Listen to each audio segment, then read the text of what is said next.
जय Shri Krishna everyone, welcome back to my channel. Friends, आज इस वीडियो में हम सूरज रोड की कहानी सुनेंगे। एक माँ बेटी थी। माँ बेटी गाय चराने जाती। होली पीछे का रविवार आया। माँ बेटी से बोली, तेरे और मेरे 2 रोट बना लेना और मैं गाय चरा के आती हूँ, बाद में हम दोनों पूजा करेंगे। बेटी ने 2 रोट बना लिए। इतने में सूरज भगवान एक योगी का रूप करके घर पर आए और कहने लगे, मुझे रोटी दे दे। जब बेटी बोली कि मेरा रोट नहीं सीखा है, तो योगी ने बोला कि तो मैं जा रहा हूँ। तब बेटी ने माँ के रोट में से किनारा तोड़कर योगी को दे दिया। इतने में माँ गाय चराकर घर आई और बेटी से बोली, मेरा रोट कहाँ है।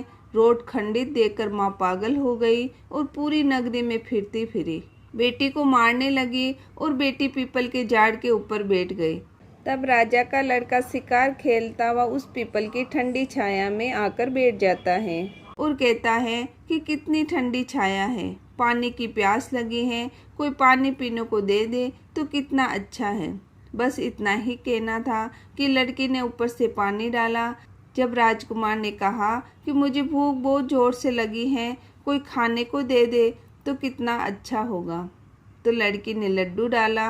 राजकुमार ने देखा, इस पीपल के झाड़ पर कोई है, उसको देखो। तब उसने अपने सिपाही को देखने के लिए भेजा। सिपाही दूर से देखते हैं पर उन्हें कोई दिखता नहीं। तब राजकुमार खुद चढ़कर पत्ता पत्ता देखने लगते हैं।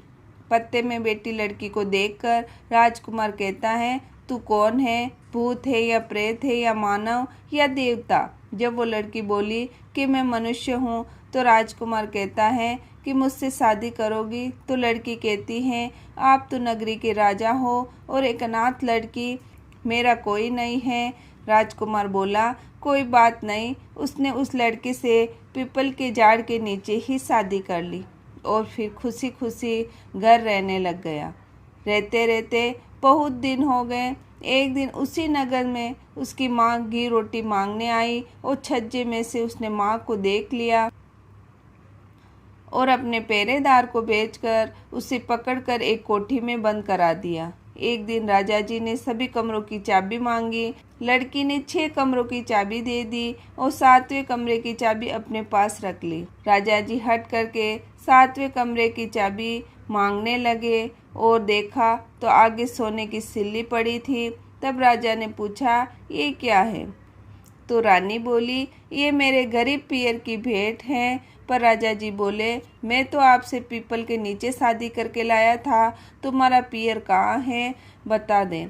तब रानी ने सूरज भगवान से विनती कर 1.25 पहर का पियर वासा मांगा। तब सूरज भगवान अपने उस पेड़ के नीचे पियर वासा दिया। तब राजा रानी दोनों पियर जाने के लिए तैयार हो गए। तब राजा रानी दोनों पियर गए और वहाँ पर सारा परिवार था। कोई कह रहा था मासा जी आए, कोई कह रहा था जीजा जी आए, कोई कह रहा था फूफा जी आ गए, कोई जवाई सा आ गए कह रहा था। खूब सत्कार हुआ। रानी बोली कि बहुत दिन हो गए, अब घर चलना चाहिए।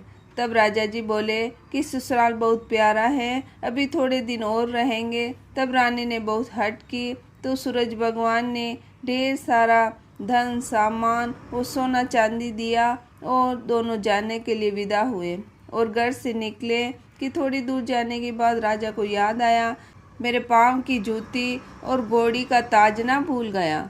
तो पीछे जाने लगे। तब रानी बोली कि इतना सारा धन मिला हुआ है, इतने के लिए पीछे क्या जाना। जब राजा जी नहीं माने तो वहाँ जाकर देखा तो पीपल के झाड़ पर नीचे जूती और ताजना झाड़ पर दिखाई दिया और कोई परिवार नहीं दिखा। तब राजा रानी से बोले, क्या बात है, तुम्हारा पियर कहाँ है। तब रानी कहती हैं कि मेरे सूरज भगवान से 1.25 पहर का पियर मांगा था, मेरी माँ पागल हो गई है। एक दिन नगरी में आई थी तो मैंने उसे कोठरी में बंद कर दी तो सोने की सिल्ली हो गई। तब से पियर वास्ते के लिए सूरज भगवान का व्रत करने लगी हूँ। हे सूरज भगवान, उससे पियर वासा दिया वैसा सबको देना, अधूरी हो तो पूरी करना और पूरी हो तो मान करना। बोलो सूरज भगवान की जय।